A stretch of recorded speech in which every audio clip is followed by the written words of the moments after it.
Hello there everyone and welcome to the show. My name is Christopher and I'm here to talk to you about some of my favorite games from 2016. Let's start the show. Number 7, Suits, a business RPG. Now here's a game I guarantee you will not have found on any other Game of the Year list, which isn't surprising because it's not that well known of a game or even really good, but it's one that I really admire the style of. It's Suits, a business RPG. The game plays about as well as you'd expect any RPG Maker game to play, which means it's not very good, but it's really the art style of this game that's really the most appealing thing about it. It looks bad, but that's totally intentional. All the buildings, the enemies, just everything in this game looks so weird, crazy, and disproportionate, but it's so appealing and it's just very charming, if that's the best word for it. It's not a game that everyone will love or that everyone will really like, but it's one that I do recommend that everyone get around to at some point. Dinosaur, dinosaur, dinosaur, dinosaur, dinosaur, dinosaur, dinosaur, dinosaur, dinosaur, dinosaur, dinosaur, dinosaur, Number 6, Overwatch.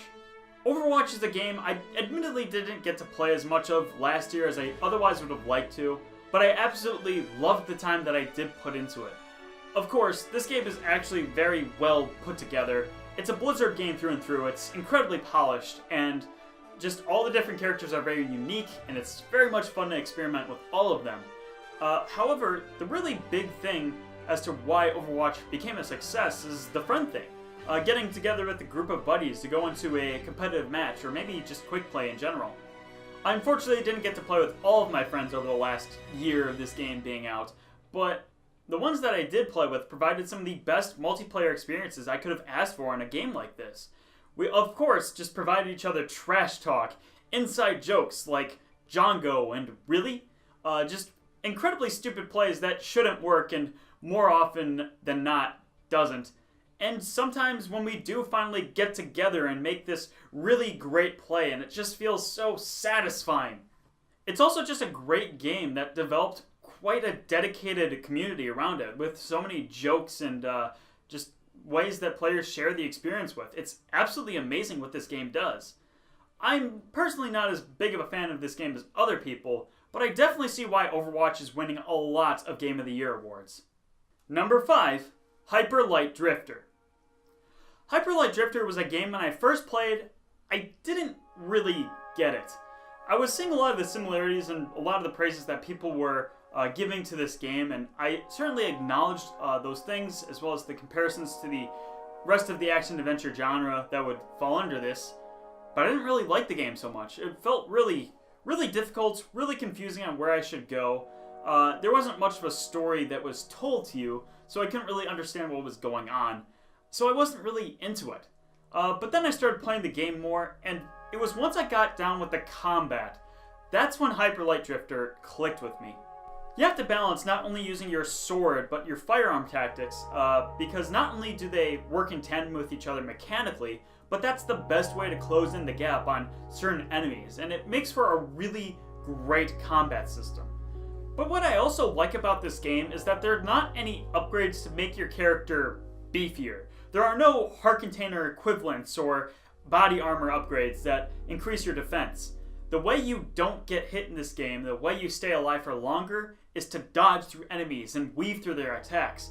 And that becomes the most satisfying thing in this game once you get it down, because combat feels so flashy and it feels so good to just not get hit during an encounter. And because the game uses the combat and movement mechanics so well with each other, it creates a very amazing game. The hype Hyper Light Drifter tried to evoke, and the hype it did evoke. Number 4, Firewatch. Firewatch was a game that was really satisfying for me to play personally. I loved the art direction. This is a very beautiful game. I loved the gameplay, what little there was of it. It was absolutely engaging. But I loved the setting of this game the most. It takes place in the Shoshone National Park in Wyoming, and the place geographically reminds me a lot of actually Philmont Scouting Ranch in New Mexico from my time in Boy Scouts, so it was very much of a connective place for me on a personal level. But the story is what enveloped me the most in this game. From the onset as playing as Harry going up into the watchtower for the first time, I was just thinking how cool of a job this would be to have for a summer, and just what it'd be like to escape into the woods. But as you perform your fire watchman duties and you're just doing your thing in the woods, a greater mystery starts to unfold, and it actually becomes really tense, but also incredibly scary. I was afraid for what would happen for Henry and Delilah in this narrative. Even the ending to this game, which a lot of people didn't like, I actually thought was really satisfying and the most realistic conclusion that this game could have had. I felt like there was a lot to Firewatch, and the way that it approached its story was very interesting but very relatable. I felt it was a really great story, and because of that, it's one of my favorite games from 2016. Number 3, Tokyo Mirage Sessions, Sharp FE. That is a lot of words.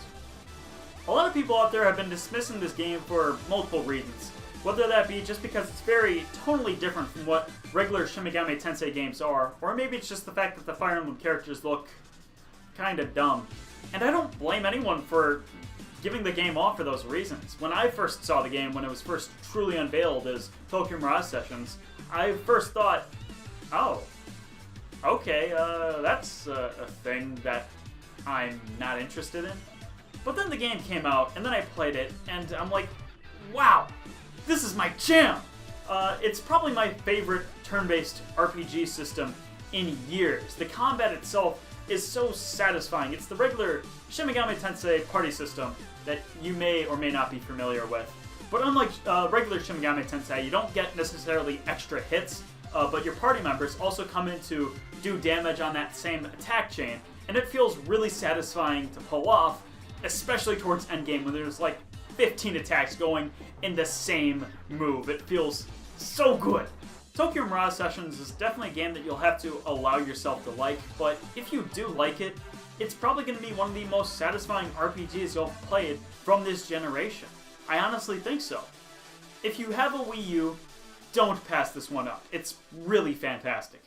Number 2, Final Fantasy 15. So Final Fantasy 15 may be my new favorite open world game.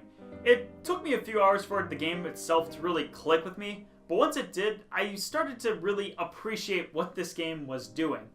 It felt so compelling for me to just go out into this world and explore it, whether that be just going through optional dungeons or doing side quests or optional hunts or just really anything, even if it comes down to fishing. I really liked fishing in this game. I like fishing in a lot of games, that's not surprising. But even with the size of this world, it's actually not all that big, but it's so densely packed with content that it just feels much like a go-at-your-own-pace kind of game, and I really loved that. I spent a 25-hour playthrough getting from beginning to end game, and I loved that so much that I went back to get the Platinum Trophy on PS4 and experienced most of this entire game, and I absolutely loved every minute of it. I'm a loser. But I don't think it's necessarily the game for a newcomer and veteran Final Fantasy fans alike, although I still think that this game is still very enjoyable, one that I do recommend. Over the 70 hours I currently have logged into this game, I've enjoyed so much of it. I can honestly recommend this game to anyone who likes RPGs. And Final Fantasy 15 also got me to do something that no other game or any form of media has been able to do for the past 15 years, if memory serves correct. This game got me to cry. And my game of the year for 2016 is Fire Emblem Fates. The Fire Emblem series has garnered quite a reputation in the past few years, transforming what was this niche series of Nintendo's to what they consider now a big franchise for them. And with this sudden booming success, it's clear that Intelligent Systems wanted to make the most ambitious Fire Emblem game to this date. And while Fates does not always hit this mark, I truly believe that all of the games in the Fire Emblem series, that Fates is the best one yet. Fates is a game that challenges a lot of the previous game design and mechanics of the previous games that were staples. The weapons triangle is now expanded to include all weapons under one system. Pair-up has been redone to be effective with better strategy rather than lucky RNG. Weapon durability is gone, and Dragon Veins, although still situational for right now, could be something amazing if they're brought back for future Fire Emblem installments. There is so much that separates this game from being its own Fire Emblem game rather than just simply a sequel to Awakening. It's easy to be cynical of this game and what it does wrong, with the 3 stories never reaching their full potential, the complete experience costing upwards of $80, the horrible publicity of the English translation, and the fact that you can't name your main character Christopher, which all should be criticized. But at the end of the day, this product exemplifies so much quality and polish that I am able to overlook all of its problems, because it's a damn good game. If you've been following my works for quite a while, this is probably the easiest game to predict being on this list, but it's honestly the one I've had the most fun with of 2016, and still the game from that year I put the most time into. Fire Emblem Fates is my personal game of 2016, and I'm absolutely excited for whenever the next Fire Emblem game comes out. And that is the end of the video, so thank you all so much for watching. I really do appreciate the time you stuck around for this channel. This is the worst one, the worst year for my channel, in terms of just growth in general and uploading videos. That was my fault. I wasn't very productive, and it was a very busy year, but you know what? I'm used to that now. 2017, I'm feeling it. It's going to be the year of ChrisTheFields, and there's going to be so many videos, and going to be so productive, and there's nothing that's going to...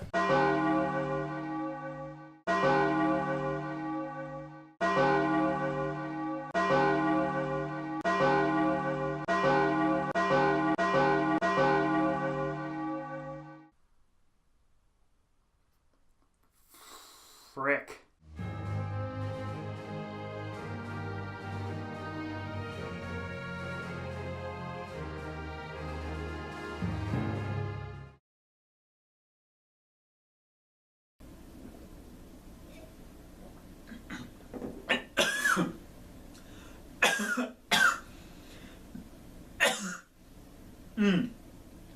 Ow. I should do those again. If I'm not gonna die, that is. I'm dying. Tell my wife I love her. That's just freaking water. What did it do to me?